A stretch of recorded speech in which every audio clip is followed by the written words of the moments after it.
Have you ever stopped to wonder why guilt weighs so heavily on us?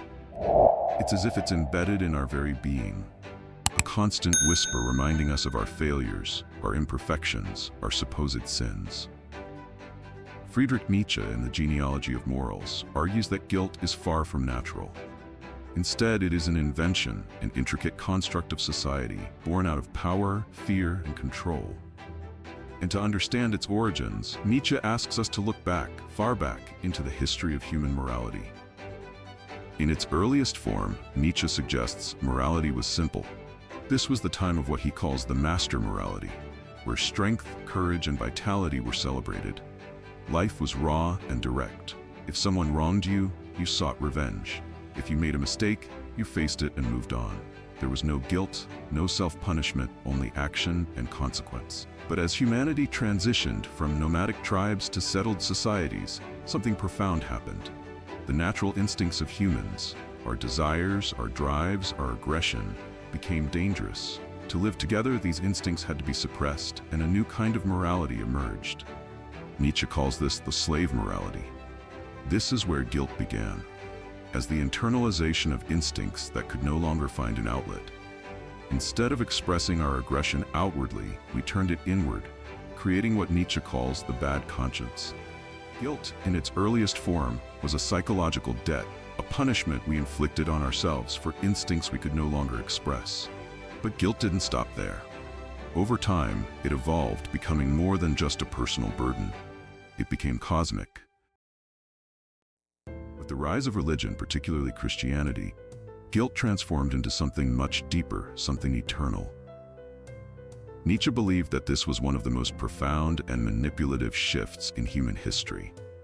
In Christianity, guilt wasn't just about what you did, it was about who you were. Nietzsche describes this as the invention of original sin, the idea that humans are born flawed, inherently guilty. He calls this a brilliant but devastating creation of the church, a way to keep humanity under control through fear and self-repression. As Nietzsche puts it, man could no longer discharge his instincts outwardly. They turned inward against the self. The result was that terrible thing, the bad conscience, and with it the deepest sickness that humanity has endured. this is the foundation of Nietzsche's critique of morality, that guilt, far from being a natural or necessary part of life, is a construct, a weapon used to shape and control humanity. To understand this and to deeper understanding, he introduces two opposing moral systems at that time, which is master morality and slave morality. Master morality is the morality of the strong, the powerful, and the self-affirming. It is rooted in the instincts of life and vitality. The strong determine what is good based on their own qualities, nobility, strength, and creativity. To them, bad simply means weakness, a lack of power or potential. In contrast, slave morality emerges from the powerless, the oppressed, the downtrodden, and those denied strength in their external lives.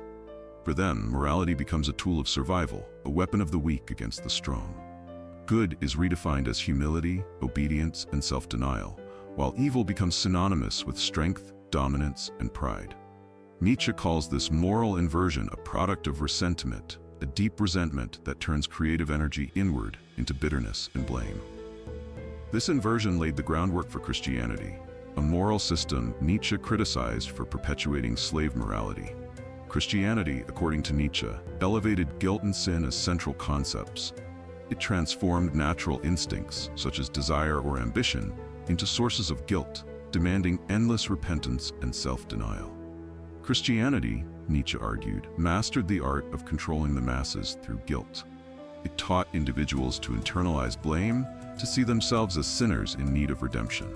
This self-directed suffering became a way to maintain order and obedience, but at the cost of stifling human potential. In Nietzsche's eyes, this is where the Roman Empire stood in contrast. The Romans, embodying master morality, celebrated power, conquest, and the affirmation of life. They didn't wallow in guilt, they acted, conquered, and created. Yet their decline marked the rise of Christian values, which Nietzsche saw as a turning point, a moral victory of the weak over the strong. Nietzsche's critique extends beyond historical examples. He believed that many modern ideologies were rooted in slave morality, including socialism, utilitarianism, egalitarianism, and even democratic ideals. To Nietzsche, these systems often prioritize the collective over the individual, stifling creativity and greatness in the name of equality and comfort. Master morality, as described by Nietzsche, gave rise to ideologies and systems that celebrate individual excellence, personal power, and a hierarchical view of human potential. These ideologies are rooted in the affirmation of life as it is, with all its challenges and triumphs. One clear historical manifestation of master morality can be found in aristocratic and warrior cultures. Ancient Greece, particularly in its pre-Socratic and Homeric eras, is a prime example.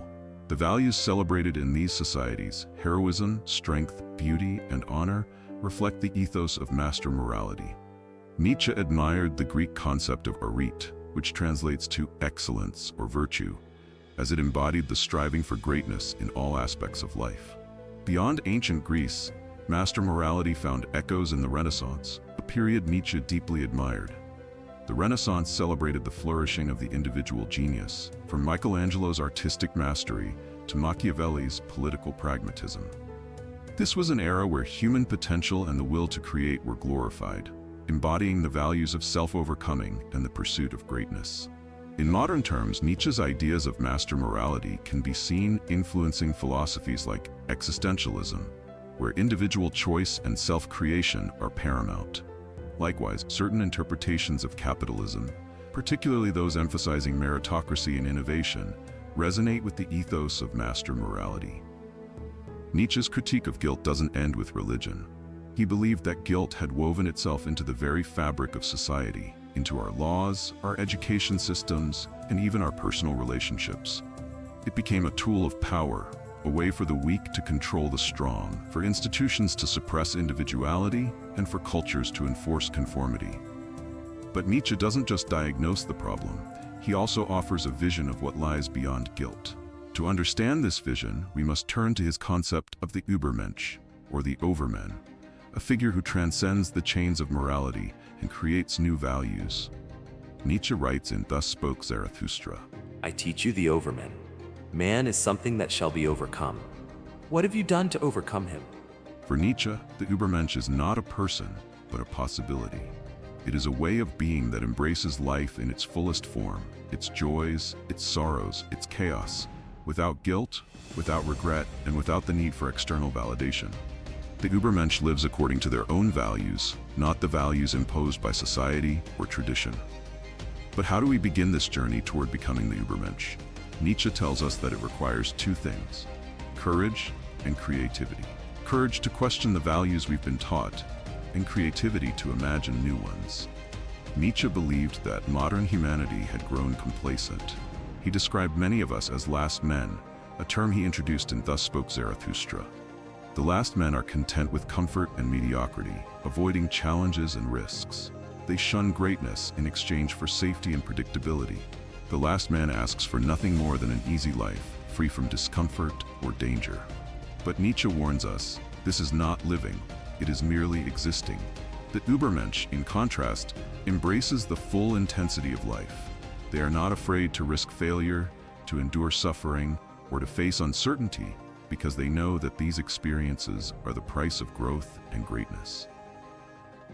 This distinction between the last man and the Ubermensch is one of Nietzsche's most powerful insights.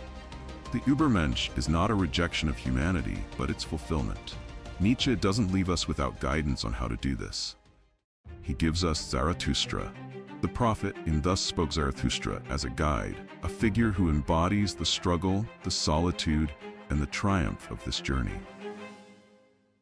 Zarathustra begins with his descent from the mountain, where he has spent years in solitude, contemplating life and its meaning. But Zarathustra's teachings are not immediately welcomed. He faces ridicule, resistance, and misunderstanding.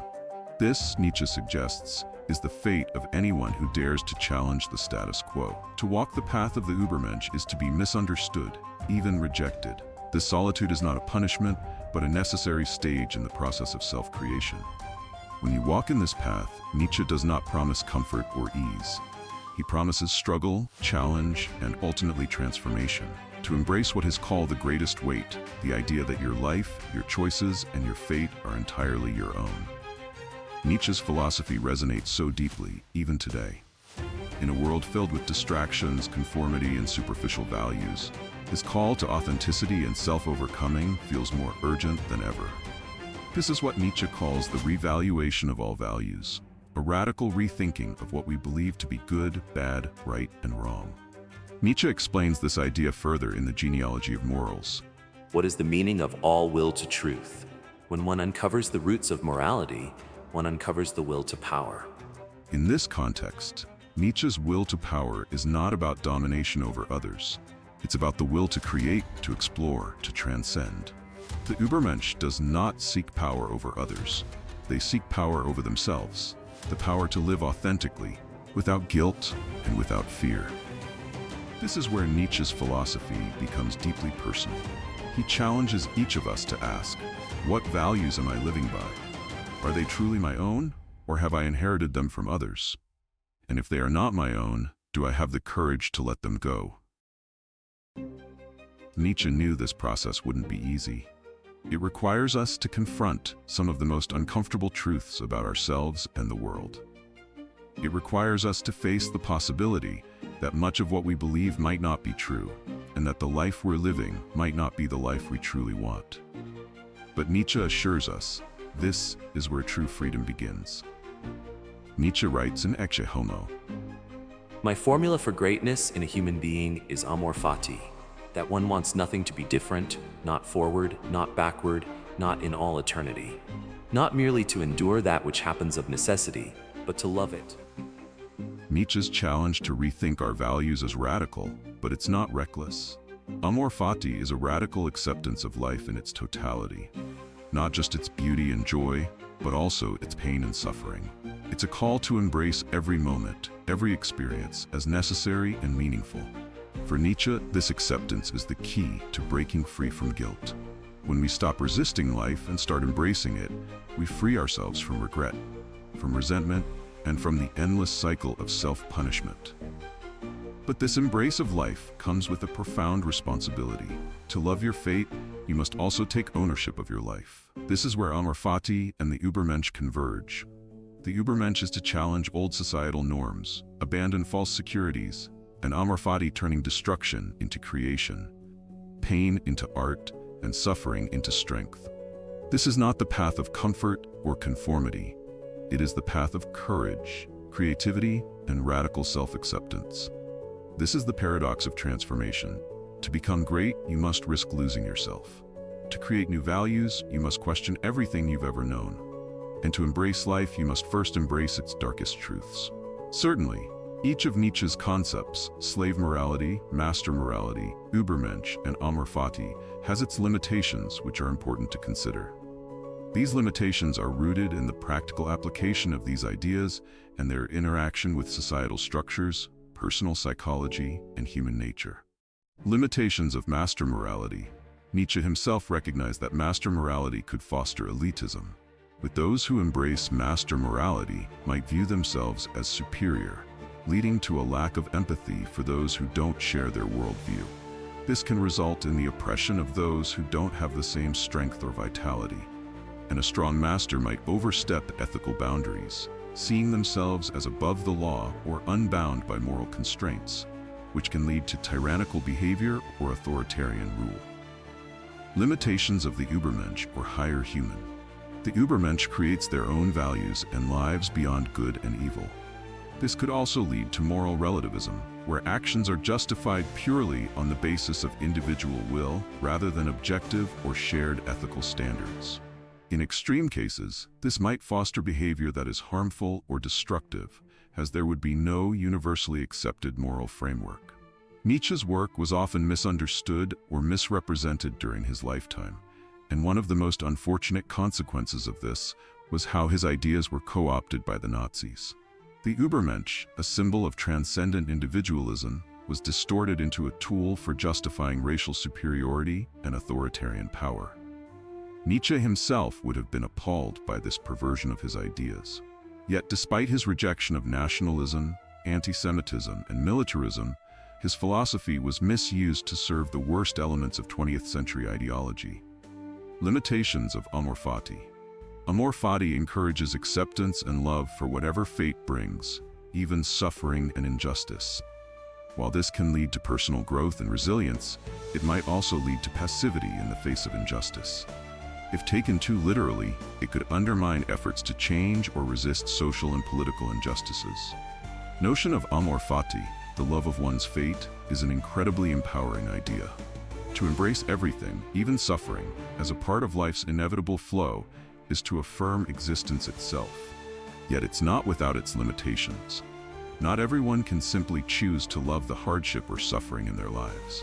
Amor Fati is, in many ways, a personal ideal, but it's not always accessible or realistic for those who face extreme suffering or despair. From the beginning, Nietzsche's philosophy offers profound insights into human nature and morality, a journey Nietzsche masterfully lays out in the Genealogy of Morals. We started with the fundamental question, why do we feel guilt? And as Nietzsche revealed, the answer lies not in some natural human instinct, but in the history of morality itself. But each of his key concepts comes with limitations that must be critically examined. Both slave and master morality reveal valuable truths about societal structures and human psychology, yet neither offers a perfect or all-encompassing moral framework.